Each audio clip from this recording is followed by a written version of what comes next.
여러분 안녕하십니까. 경제현장 오늘 시작합니다. 2021년 마지막 주식거래일 이제 얼마 안 있으면 마감하죠.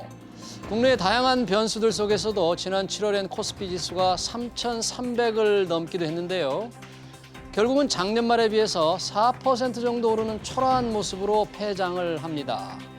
올 한 해 주식시장이 남긴 것은 무엇이고 내년 주식시장은 어떤 모습일지, 어떤 투자 전략이 필요할지 전문가들과 집중 진단해 보겠습니다. 유튜브 실시간 댓글 의견 주시면 토론에 반영하겠습니다. 경제현장 오늘입니다.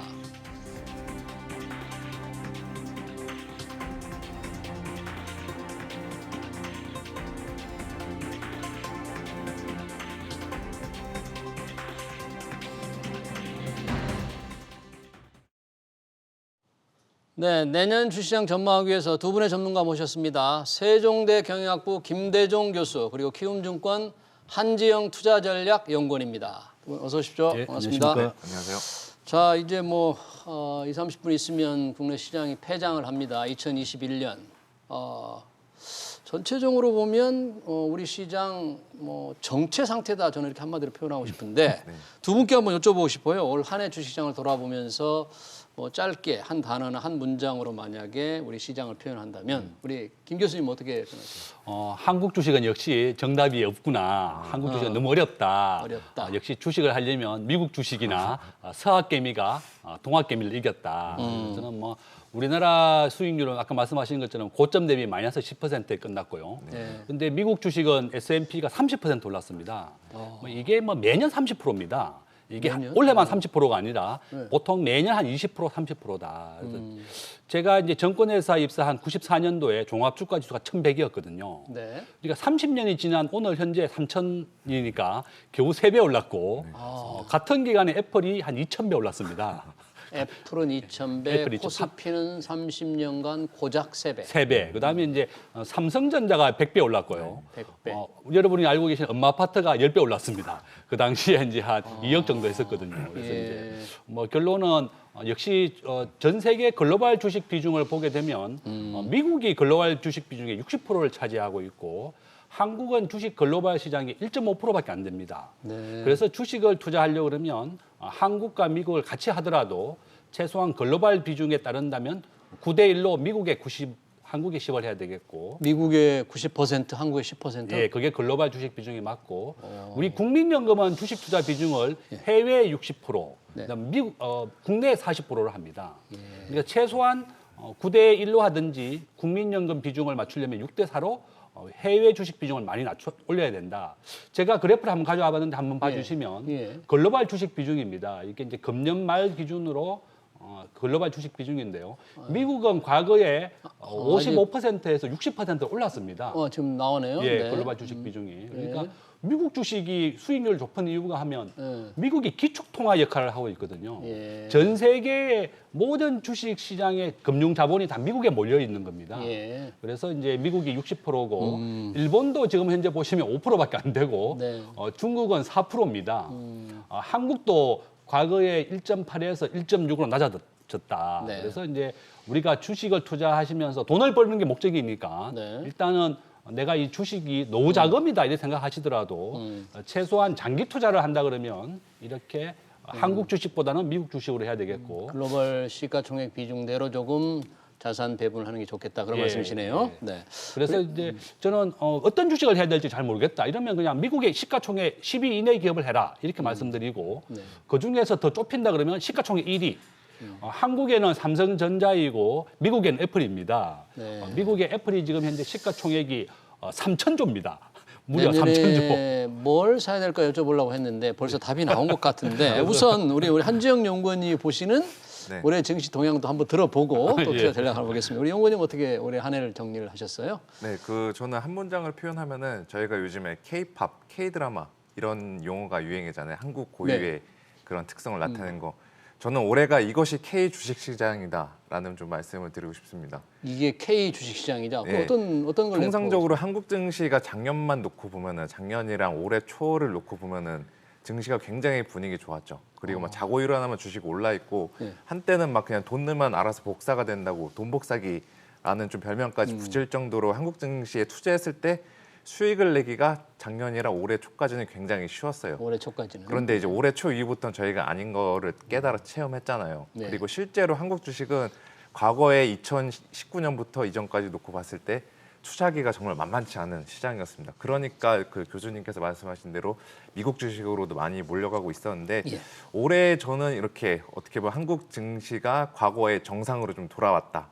다시 말해서 이제는 좀 공부가 필요하면서 공부를 해가면서 투자를 해야 되는 시기다라고 좀 말씀을 드리고 싶어요. 예. 왜 이 말씀을 드리냐면은 뭐 작년에 우리나라 코스피가 저점 대비 100% 정도 올랐었는데 작년에는요? 그때, 네. 그때 올랐을 때만 놓고 보면은 네. 그냥 기업 실적 안 나와도 주가가 계속 올라가고 뭐 호재 나오면 더 잘 올라가고 악재 나도 잘 올라가고 이랬었는데 그렇게 주식시장이 우리나라 주식 증시가 다른 나라 국가들에 비해서 셌던 이유는 그야말로 유동성이 정말 넘쳐났었습니다. 네. 그래서 뭐 통상적으로 표현할 때 물 들어올 때 노 젓는다고 하는데 작년이랑 올해 초 같은 경우는 물 들어올 때 노가 아니라 거의 발전소를 돌리면서 움직였었거든요. 예. 그런데 이제는 다시 좀 노를 저으면서 가는 환경이다. 그러니까 유동성의 과거에 비해서는 풍부해진 환경이 올해 하반기 이후에 출현했기 때문에 한국 증시가 상대적으로 다른 나라 국가들에 비해서 특히나 미국 국가들에서 부진했다라는 말씀을 드리고 있습니다. 예. 그러니까 이제 이것이 K 주식 시장이다 올해를 표현하면 그렇게 아주 시장이 성격이 실적이 좋아다 이런 표현은 아니고요. 그렇죠? 네, 우리나라 뭐 그렇죠. K 컨텐츠라든지 네. 한류 이런 거에 비해서 조금 부진한 건데. 네, 다만 그 어느 정도 난이도가 되게 높았던 장세였다라고 좀 볼 수가 있습니다.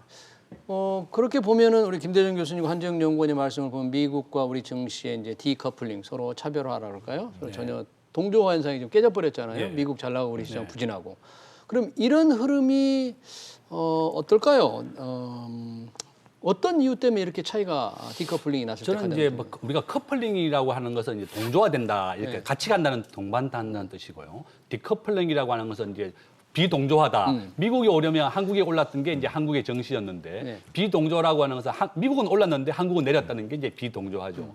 그래서 이제 우리가 이제 주식하시는 분들은 항상 우리가 아침 6시에 끝나는 미국 정시를 봅니다. 그래서 네. 미국 1% 오르면 항상 한국도 1%가 올랐어. 우리가 예측을 항상 했었는데 금년에는 아주 어긋났습니다. 미국이 종합주가지수 S&P 지수가 한 30% 올랐는데 예. 한국은 고점 대비 마이너스 10%다. 이제 그 이유가 뭔가 하면 한국은 기업하기 좋은 환경을 많이 못 만들었다. 우리나라는? 예. 이제 대표적인 이유가 뭔가 하면 미국의 지금 법인세는 21%입니다. 21%. 우리나라가 27%니까 미국보다 6%가 더 높고요. OECD 평균이 22%입니다. 그러니까 우리가 OECD 평균보다도 더 높은 세금을 거두고 있고 또 소득세가 우리가 지금 10억 원 이상 45%인데 네. 우리가 보통 연봉 1억 원 기준으로 하게 되면 우리가 한 30%인데 미국은 반밖에 안 됩니다. 한 15% 소득세요, 정도. 또. 그다음에 이제 최저임금제가 이제 지난 한 5년간 한 50% 정도 올랐죠. 그다음에 이제 미국도 최저임금 수준이 물론 이제 지역마다 좀 다르지만 최저임금 우리나라가 지금 10,000원인데 미국도 10,000원 한 $10 정도 됩니다. 예. 서로 GDP 수준의 차이가 나는데. GDP 대비는 미국은 2배인데 예. 똑같은 10,000원 정도니까 미국은 1인당 국민소득으로 따지면 우리보다 2배가 높아야 되는데 예. 물론 이제 뉴욕이라든지 특수한 지역은 뭐 좀 더 높지만 평균으로 따졌을 때 1인당 그 GDP 기준으로 했을 때 우리나라가 좀 높은 편입니다. 그러니까 뭐 최저임금제라든지 주 52시간제라든지 정부가 기업하기 좋은 환경을 안 만들어 주니까 네. 작년 말 기준으로 한국에서 해외로 떠난 기업의 금액이 550억 불이고 예. 해외 기업이 우리나라에 투자한 것은 100억 달러밖에 안 됩니다.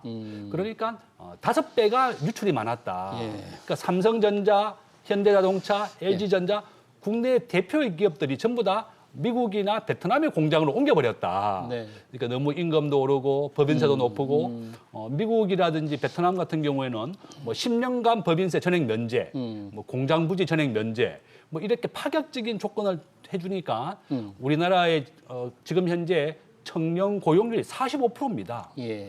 우리가 이제 고용률이라고 하는 것은 실제로 급여를 받고서 일을 하고 있는 사람을 말하는 건데 우리나라의 평균 고용률은 65%인 반면에 60%, 청년 고용률은 45%밖에 안 되는 거예요. 젊은 애들은 그러니까 일자리가 대학을 없으니까. 졸업하고 반이 그냥 일자리를 예. 못 얻어서 지금 놀고 있다. 그래서 이렇게 비동조화가 일어나는 이유는 정부가 기업하기 좋은 환경을 만들고 예. 기업을 우대하는 정책을 펴야만 주가가 올라간다. 그러니까 디커플링의 중요한 요인 중에 하나가 세금, 최저임금 등에서 우리 기업이 상대적으로 경영 환경이 미국에 있는 기업들보다 좀 안 좋았다. 맞습니다. 그게 큰 예. 이유 중에 하나다는 얘기죠. 예. 그러면 뭐 지나간 건 지나간 거고 올해 이런 디커플링 현상이 그럼 내년에도 뭐 이유는 이제 서로 여러 가지가 있을 수 네네. 있겠지만 이어질 것 같습니까? 그 올해처럼 심하진 않을 것 같고요. 예. 적어도 상반기만 놓고 봤을 때는 디커플링 현상이 어느 정도 좀 완화가 될 것으로 보고 있습니다. 왜 그냥 그런가요? 간단히 예. 말씀을 예. 드리면 우리나라가 디커플링 미국이랑 디커플링 음. 일어났던 핵심 요인 그냥 심플하게 세 가지 들어보면은 예. 글로벌 공급난 예. 그리고 대규모 그 IPO들이 여름 이후에 한 번에 들어왔다는 거. 예를 들어서 카카오뱅크, 크래프톤, 카카오페이 같이 시가총액 큰 기업들이 증시에 한 번 동시에 거의 같이 들어왔다는 거. 물량이 좀 많아졌다. 예, 그러죠? 물량 부담이 있었고 또 다른 것 하나는 이제 또 연준의 통화 정책 불확실성으로 인한 달러화 강세, 원화 약세. 이 지금 말씀드린 이 세 개가 우리나라 증시가 디커플링을 보였던 핵심 요인으로 보고 있는데요. 예. 저는 내년도 그냥 보수적으로 봤을 때 상반기 정도는 그 세 가지 요인들 어떻게 보면 꼬였던 실트레이들이 어느 정도 풀리는 국면에 진입할 거다라고 그래요? 보고 있기 때문에 음. 뭐 미국 증시 투자 그리고 선진국 증시 투자 저도 정말 유효하다라고 보고 있는데 어느 정도 그래도 올해 하반기 이후에 부진했던 한국 증시를 보고 나 이제 한국 증시 다시는 안 할 거야라고 보기보다는 예. 그래도 한 번 더 좀 믿어볼까라는 자세로 스탠스로 한국 증시에 대한 좀 관심을 갖는 것이 좋다라고 말씀을 드리고 싶습니다. 그러니까 내년에는 좀 한국 증시 조금 관심을 더 가질 네. 필요가 있다는데 우리 김대중 교수님 말씀으로 보면 세계 시가총액 비중에서 미국이 60%니까 아까 9대 1로 하라 그랬죠? 미국. 예, 60대 1이니까 뭐좀 양보 좀 해서 9대 1로 우리 내가 이렇게 공학개미들 다 말씀드렸습니다. 서학개미가 될 것 같은 그런 조금 예상은 드는데 이런 질문이 있는데 김 교수님, 이렇게 한정연구원님, 이 시청자가 삼성전자와 애플 아까 우리 말씀을 하셨으니까 네. 영업이익 대비 시가총액이 너무 많은 차이가 난다. 네. 어떻게 이해를 해야 되느냐? 어떻게 지금 현재 1980년에 상장이 되었습니다. 양 기업이 둘 다. 예. 이제 그 애플이라고 하는 기업은 시가총액이 지금 현재 3,300조 원이죠. 예. 우리나라는 2,500조 원인데 우리나라 모든 종합주가지수 예. 다 합친 게 이제 2,200개 상장을 다 합치면 2,500조고 애플 한 개 기업이 3,300조 원입니다. 이제 3조 달러를 아직 못 넘었는데 아마 이제 내년에는 3조 달러 넘을 겁니다. 예. 근데 1980년에 똑같이 기업이 상장을 했습니다. 예. 근데 이제 애플이라고 하는 기업은 한 주가 220주로 액면 분할이 되었어요. 그러니까 이제 과거에 액면을 6번 했거든요. 예. 네 주, 7주, 4주, 6주. 지금까지 다 합치면 한 줄 산 사람은 220주로 액면 분할이 되었고 삼성전자는 똑같이 1980년에 상장이 되었는데 액면가 100원짜리가 지금 8만 원이죠. 예. 그러니까 800배 정도 올랐다. 어. 그다음에 애플은 지금 그 상장한 가격으로 따져보면 예. 3,600배에 올랐습니다. 그러니까 우리가 주식 투자하실 때 한국 기업, 미국 기업을 비교해 봤을 때 기업하기 좋은 환경을 만들어준 나라가 어떤 나라냐, 또 영업이익이 얼마나 났느냐. 삼성전자가 올해 이익이 순이익이 50조고요. 예. 애플이 순이익이 100조입니다. 100조, 두 배예요? 예, 2배 정도밖에 근데 안 나요. 시가총액이 너무 차이 난다 그런 예, 얘기예요. 근데 그 이유가 뭔가 하면 스마트폰에서 이익의 85%를 애플이 가져갑니다. 예. 그 다음에 두 번째는 2025년 애플이 자율주행차를 만들어내거든요. 예. 주가라고 하는 것은 미래의 현금 흐름을 현재 가치화한 것. 네. 앞으로 1년 뒤, 2년 뒤에 얼마나 기업이 돈을 더 많이 벌어올 것이냐. 그래서 지금 애플이 내년에 AR하고 VR 헤드셋을 출시합니다. 예. 그러면 1억 대를 팔겠다고 그랬거든요. 그러니까 이제 우리가 그 애플이 스마트폰을 만들어냈고 예. 에어팟을 만들어냈고 예. 굉장히 퍼스트 무브로서 새로운 없는 것을 만들어내는 능력이 있는 거죠. 네. 그래서 삼성은 지금 추종하고 있는 반면인데 반도체라든지 스마트폰, 가전에서 이익은 많이 나고 있지만 애플같이 이렇게 혁신적이지 못한 것이 좀 주가에 반영이 안 되었다. 혁신적인 게 문제다. 그러니까 영업이익 대비 시총이 너무 차이가 나는 이유. 그걸로 뭐 설명이 되겠습니까? 그것도 저도 굉장히 동의하고요. 또 다른 측면에서 보면은 그냥 주식 투자자 입장에서 보면은 땅이 좀 달라서요. 땅이. 무슨 그 뜻이에요? 미국이랑 애플이 그 뿌리를 내리고 있는 땅은 굉장히 비옥한 땅이고 삼성전자가 뿌리를 내리고 있는 땅은 좀 척박한 땅이다라고 말씀드리고 싶은데 왜냐하면은 미국 증시는 일단 기본적으로 전 세계 주식시장 투자자들이 모두 다 참여를 하는 곳이고 혁신 그다음에 뭐 성공 이런 상징들이 있으면 또 예. 달러화라는 기축통을 갖고 있는 게 미국 경제고 거기에 속한 게 미국 경제인 만큼 예. 그쪽으로 돈이 워낙 많이 몰리고 있거든요. 음. 그렇게 되다 보면은 동일한 기업이라도 어디에 상장하느냐에 따라서 자금 규모가 틀려집니다. 그래서 저도 이제 고객분들이나 뭐 친한 예. 펀드 매니저분들이랑 얘기할 때 보면은 예. 삼성전자가 미국에 상장됐으면은 애플 시가총액 정도는 아니더라도 그 절반 정도는 따라가지 않을까. 땅이 다르다. 네, 기업 그렇게 환경도 표현하고 다르고 싶습니다. 전 세계 자금이 몰려오는 환경이 다르다 그런 얘기네요. 네, 맞습니다. 조금 우리가 보고 배워야 될 거긴 하지만 조금 서글프기도 한데 네.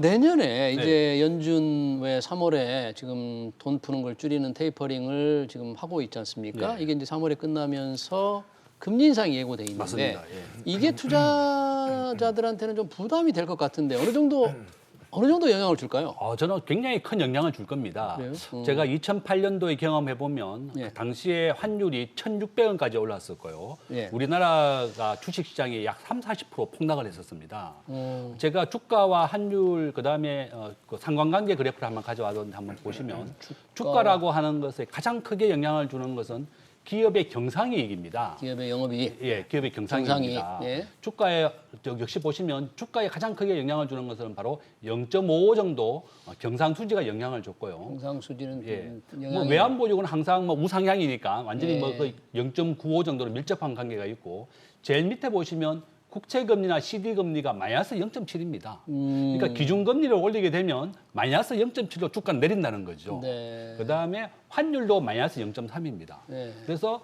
제가 2008년도 경험을 해보니까 환율이 1,600원까지 올랐었고 주가는 큰 폭으로 내렸다. 예. 미국이 지금 현재 내년에 테이퍼링을 3월 달에 종료하고 기준금리를 0.25%에서 3번씩 올립니다. 네. 2025년도에 그렇게 예상이 된다 이거죠? 네. 3번 올리고 2023년도에 3번 올리고 예. 2024년도에 2.5%까지 올린다는 게 네. 미국 연준의 계획이 발표되었습니다. 예. 그러니까 이제 미국은 항상 예측성과 일관성이 있게 미리 예고해 주는 거죠. 그래서 주가가 아마 이제 저는 큰 폭으로 왔다 갔다 할 것이다. 등락폭이 변동성이 클 거다. 아주 클 것 같이 보이고 아마 이제 제가 생각에 마이너스 20에서 플러스 20까지 그러니까 3,600에서 2,400까지 큰 폭으로 큰 변동성이 있을 것이다. 우리 코스피 기준으로 말씀하시는 예, 맞습니다. 거죠? 우리 코스피가 지금 3,000이니까 플러스 20을 합치면 3,600이 되는 거고 마이너스 20을 하게 되면 2,400입니다. 그래서 미국의 기준금리 인상으로 인해서 굉장히 큰 폭이 될 것이고 굉장히 좋은 점은 대통령이 새로 취임을 하거든요. 3월 9일 날. 3월 9일 선거가 있죠. 선거는 네, 있고 선거가 이제 있죠. 5월 그러면 9월. 네. 새로운 대통령이 취임하는 해는 항상 주식에 긍정적입니다. 우리 경우에 그랬습니까? 우리 경우도 그렇고 미국의 바이든도 경우도 마찬가지다. 그래요? 모든 대통령이 새로 취임을 하게 되면 그 해는 굉장히 주식시장에 긍정적이고 역사적으로. 주가에 반영이 많이 되죠. 그래서 네. 이제 바이든 대통령이 취임한 원래 미국이 30% 오른 이유도 있었고 네. 내년에 우리나라에 이제 새로운 대통령이 오면 긍정적일 것이고 이제 부정적인 것은 미국의 기준금리의 상승이라든지 예. 환율이 계속 급등할 것이다. 뭐 그렇게 또 단점에 대해서도 말씀드리겠습니다. 한주영 연구원님, 그 키움에서는 그러면 내년 뭐 기왕에 우리 시장 얘기를 했으니까 네. 월가의 그런 FRB 정책에 따른 우리 시장의 영향을 우리 김 교수님 말씀하셨으니까 그런 측면에서 볼 때 어떻게 우리 코스피를 좀 긍정적으로 어떻게 전망하세요? 저는 일단 뭐 상고하저의 장세로 상반기가 좀 좋고 하반기가 여러모로 좀 말씀하신 요인들, 악재성 요인들도 있고 예를 들어 미국의 정치 불확실성, 또 2023년도 기업들의 실적 둔화 문제 이런 것들이 하반기에 좀 집중이 될 것으로 생각해서 상반기보단 하반기가 좋을 것으로 생각하고 있고요. 또 연준의 금리 인상 정말 부담이 되는 요인입니다. 그래서 내년도에 이제 3회 인상을 예고했는데 네. 저는 이제 또 그 비관 속에서 낙관을 좀 찾아보자고 3회 인상을 안 할 가능성도 저희가 한번 열어둘 필요가 있다라고 보고 3회 있어요. 인상으로 많은 분들이 전망을 하고 있지만 네. 실제로는 안 그럴 수도 있다. 예, 왜 이 말씀을 드리냐면은 과거에 2015년도 같은 경우에 예. 연준이 2016년도까지 금리 인상을 예고할 때 8차례 인상할 것으로 FOMC에서 예고를 했었어요. 예. 그렇게 되면 2년 동안에 걸치니까 한 1년에 4번 정도는 인상해야 되는데 실제로 2016년 말 가서 미국의 금리 뚜껑을 열어보니까 2번밖에 인상을 안 했거든요. 1년에 한 차례씩. 예. 왜 이랬을까라고 보면은 연준 같은 경우도 데이터들을 보면서 후행적으로 대응하는 경향이 있습니다. 예. 그래서 지금 인플레이션이 지금 여러모로 골치 아픈 것은 사실인데 상반기 중에 인플레이션이 좀 완화가 될 수 있다. 혹은 공급난 같은 것들이 이제 드디어 풀리는구나 예. 라는 기대감들이 형성이 되면은 예. 연준 입장에서도 금리는 올리긴 올리겠지만 우려했던 것처럼 막 굉장히 세게 엑셀을 밟으면서 올리지 않을 가능성을 한번 열어둘 필요가 있고요. 네. 저는 그 전망을 반영을 해서 상반기 때 우리나라 증시 괜찮을 것으로 그나마 연간을 놓고 보면은 괜찮을 거다. 상반기에 우리 증시 말씀드리고 그나마 괜찮을 것이다. 네. 올해 조금 부진했지만 네. 괜찮을 것이다. 뭐 지금 서학개미들이 워낙 많기 때문에 네. 그 FRB의 정책에 따른 미국 주식 투자하는 서학개미들의 입장에서 볼 때 포트폴리오를 좀 줄여야 될까요? 아니면 어떻게 포트폴리오 조정을 해야 될까요? 절대 규모 포트폴리오 구성 어떻게 해야 될까요? 미국 주식. 저는 뭐 절대적으로 미국 아까 말씀드린 것처럼 9대 1로 미국의 90% 여전히 정도 투자하는 게 늘려야 제일 좋고 미국의 시가총액 12종목을 제가 한번 가져와 봤거든요. 미국의 시가총액 1위 보시면 예. 1위가 뭐 잘 아시는 것 같이 애플이고 예. 그다음에 마이크로소프트 2위, 아마존, 예. 그다음에 4위가 구글입니다. 그다음에 5위가 이제 테슬라거든요. 예. 우리 한국 사람들이 가장 좋아하는 게 이제 테슬라 테슬라. 주식이죠. 네. 예. 테슬라 주식인데 테슬라 잘 안 보이네요. 예. 네. 이제 순위가 이제 그렇게 되어 있습니다. 그래서 이제 저는 이제 항상 미국이든 한국이든 시가총액 10위 이내 종목을 투자해야 되는 이유는 뭔가 하면 예. 우리나라에 원래 부도난 기업이 20개입니다. 매년 20개씩 기업이 부도나거든요. 큰 기업 중에서 예, 작은 기업 작은 기업도 합쳐가지고 이제 포함해서? 코스닥 기업 합쳐가지고 매년 20개씩 예. 부도가 난다. 미국도 마찬가지입니다. 그래서 내가 어떤 종목을 투자해야 되는지 잘 모르겠다 그러면 이 10개 이내 종목을 투자하시면 되겠고 한국 사람들이 제일 좋아하는 게 이 테슬라하고 애플인데요. 아니, 테슬라 올해 예. 뭐 50% 이상 올랐는데 예, 예. 너무 과다하게 오르면 괜찮습니까? 아, 또 위험한 아닙니다. 거 이거 아니에요? 뭐 좀? 애플은 실적이 매년 100%씩 증가하고 있거든요. 예. 이제 금년 말에 이제 미국의 텍사스 공장이 완공이 되고 예. 또 독일의 베를린 공장이 완공이 됩니다. 그러면 전 세계 일단 전기차 시장의 압도적인 1위가 지금 테슬라고 예.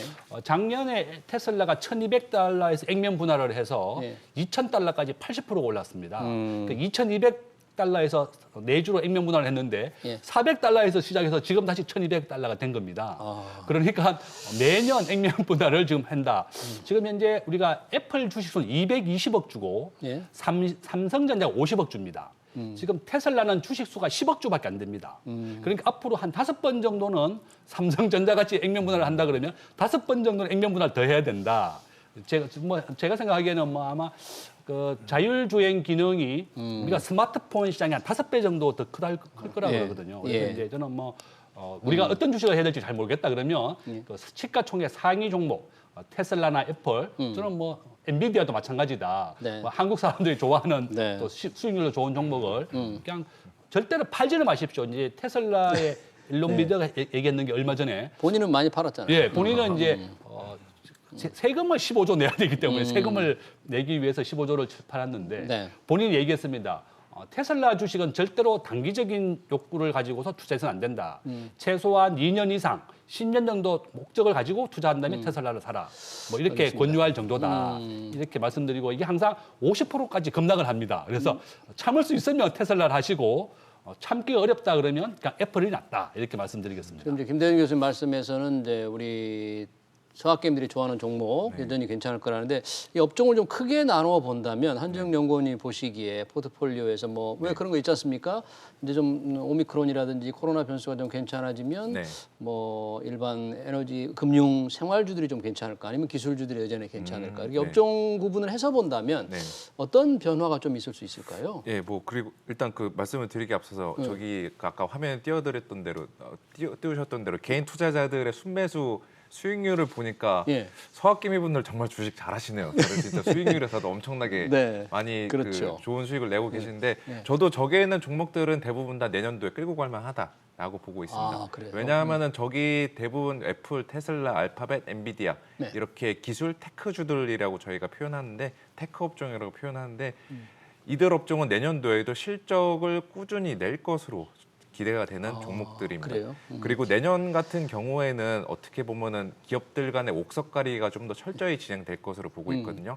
아까 초반에 말씀드렸다시피 유동성이 줄어드니까 줄어든 돈으로 내가 투자를 할 때 다들 좀 더 신중하게 투자를 하게 되고 예. 그때 뭘 봐야 되나라고 놓고 보면은 다른 것보다 실적을 좀 더 많이 보게 되겠죠. 그래서 지금 말씀드린 저렇게 테크나 성장주, 기술 업종들은 포트폴리오에 담아가시는 게 저는 좋다라고 괜찮다. 보고 있고요. 금융주나 또 이제 경기 민감주들 저희들 이제 한번 봐야 된다라고 이야기를 하는데 저는 그쪽 종목들은 그냥 좀 단기적으로 그냥 한 달, 뭐 길어야 한 달, 아니면 1, 2주 정도 트레이딩 관점에서 접근하시는 게 좋다라고 말씀을 드리고 싶습니다. 그쪽 업종들은 희한하게 특이하게도 작년부터 올해까지도 관찰되는 현상인데 실적에 따라서 주가가 잘 안 움직이고 원자재 가격 금리 변화에 따라서 잘 움직이게 되더라고요. 예. 그런데 내년도에 주요 원자재 원유를 포함한 주요 원자재 가격들의 추가적인 상승 여력은 저는 높지 않다라고 보고 있거든요. 이 말은 해당 관련된 종목들의 주가의 업사이드 상승 여력이 크지 않다라는 점으로도 풀어서 해석할 수가 있기 때문에 저는 뭐 금융주, 경기 민감주들 이쪽은 그냥 단기적으로 트레이딩하는 관점에서 접근해야 된다라는 말씀을 다시 한번 강조드리고 싶습니다. 네. 올해 이제 전체 글로벌하게 보면 중국 시장 굉장히 부진했고요. 또 신흥 시장 중에서 브라질 아주 경제가 엉망이어서 주식 투자 아주 실적이 안 좋았는데 이런 신흥 시장은 조금 뭐 관심을 가질만 할까요? 내년에 아니면 어떻게 볼까요? 저는 뭐 가급적이면 좀 줄이시고 미국 중심으로 해라. 아까 뭐 보신 것 같이 전 세계 글로벌 주식 시중에서 미국이 차지하는 비중이 압도적으로 60%고 한국은 1.5%, 미국은 4%밖에 중국은 4%밖에 안 됩니다. 예. 그래서 이제 내가 주식 글로벌 주식 비중이 하는 것이 제일 좋고 그다음에 중국은 자유시장 경제 체제 내에서 중국은 아주 독특한 경제 체제를 가지고 있죠. 예. 공산당이 정치 체제를 하고 있고 예. 경제는 자유시장을 받아 도입했는데 뭐 알리바바나 텐센트 같은 경우 50% 폭락을 시켰습니다. 그렇죠. 최근에 우리나라의 최고의 선해 종목이 이제 네이버나 카카오, 삼성전자였는데 정부도 이제 골목 상권을 지켜야 된다는 이유로 이제 우리나라 기업에 대한 최근에 또 정부가 온라인 플랫폼법을 또 발의를 했더라고요. 그렇습니다. 지금 그러니까 국회에서 논의하고 있죠. 예, 저는 이제 항상 얘기하는 게 우리 구글의 시가총액이 2,000조고 예. 네이버나 카카오의 시가총액이 50조입니다.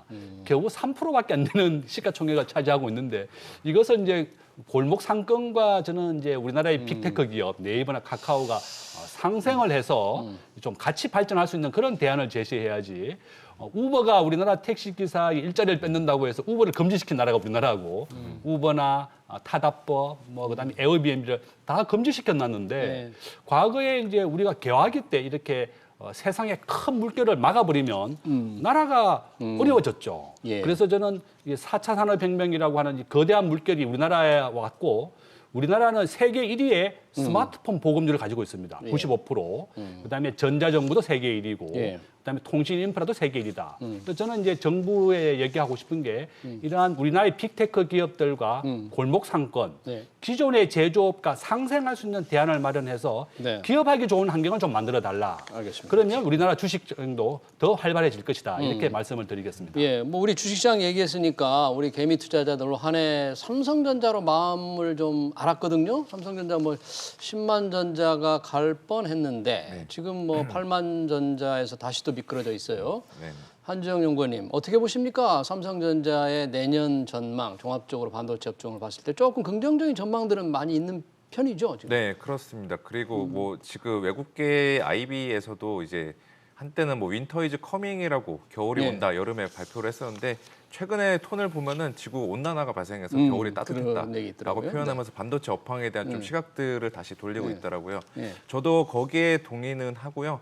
그래서 뭐 가장 중요한 게 이제 메모리 가격이 언제 반등할 거냐인데 그게 반등하는 시기가 대부분 다 이제 2분기 이후로 지금 예상이 되고 있습니다. 2분기 이후로요. 예, 그런데 그것보다 지금 다시 또 좀 더 빨리 앞당겨질 수 있다는 전망들이 오고 있고 주식 시장은 그렇게 어떤 현상보다 좀 더 빨리 반영하는 측면이 있으면 가만시 삼성전자가 어떻게 보면 우리나라 대표 주식이기도 하고 글로벌 메이저 반도체 주식이기도 한데 저는 뭐 들고 갈 포트에는 꼭 하나 들고 갈 필요가 있다라고 말씀드리고 우리 싶습니다. 업종, 우리 국내 주식 업종의 포트폴리오로 봤을 때 내년을 혹시 시장을 리드한다고 그럴까요? 네네. 앞서게 만드는 어떤 업종들이 조금 눈에 띄는 게 있을까요? 지금 뭐 가장 눈에 띄는 건 방금 말씀드린 반도체? 반도체도 있고 또 이제 반도체 포함한 IT 좀 더 큰 예. 개념으로 IT 음, 그리고 자동차 음. 또 이제 더 자동차. 예.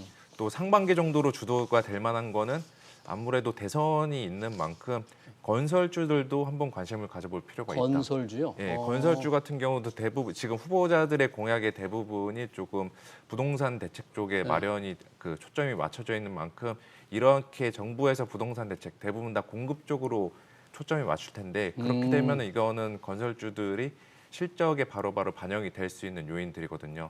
그리고 올해 내내 건설주들 주가 정말 못 갔었는데 이른바 좀 소외 현상이 해소되는 측면도 같이 고려해 보시면은 예. 건설주들도 한번 들여다볼 만하다라고 말씀을 드리고 싶습니다. 알겠습니다. 네, 잘 알겠습니다. 2021년 우리 증시 전반적으로 점검해보고 내년 전망을 해봤습니다. 네, 지금까지 김대중 세종대 경영학부 교수 그리고 한지영 키움증권 투자전략연구원이었습니다. 두 분 고맙습니다.